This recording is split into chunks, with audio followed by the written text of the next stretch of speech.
Naniniwala si political analyst at dating presidential political advisor Ronald Llamas na ang pagka-aresto at pagbiyahe kay dating Pangulong Rodrigo Duterte patungong International Criminal Court headquarters sa The Hague, Netherlands ay beginning of the end.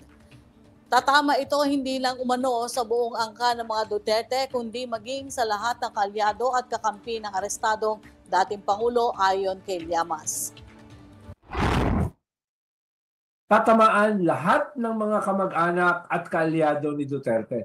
Hindi mo na nga mahanap si Bato kung nasaan Walang statement, walang picture, walang interview. No, so kinakabahan na sila lahat.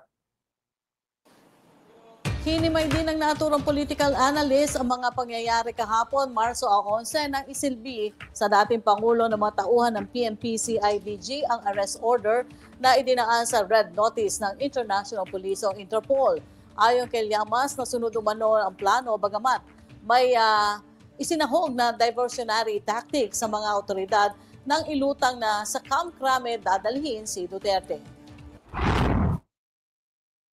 Malinaw yung plano, no, na pag siya umuwi rito, kukunin siya at dadalhin kaagad sa Villamor Air Base at dadalhin sa Den Haag. No?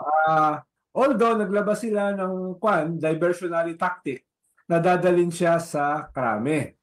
Kaya medyo na-outmaneuver si Digong at yung kanyang mga kaalyado na siya ay mag-i-stay pa rito for a while. Pag stay siya dito for a while, pwede silang gumawa ng mga legal remedies para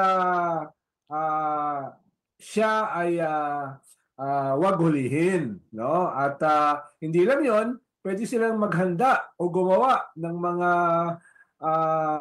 mga mobilisasyon, no? Para magamit yung kanyang arrest.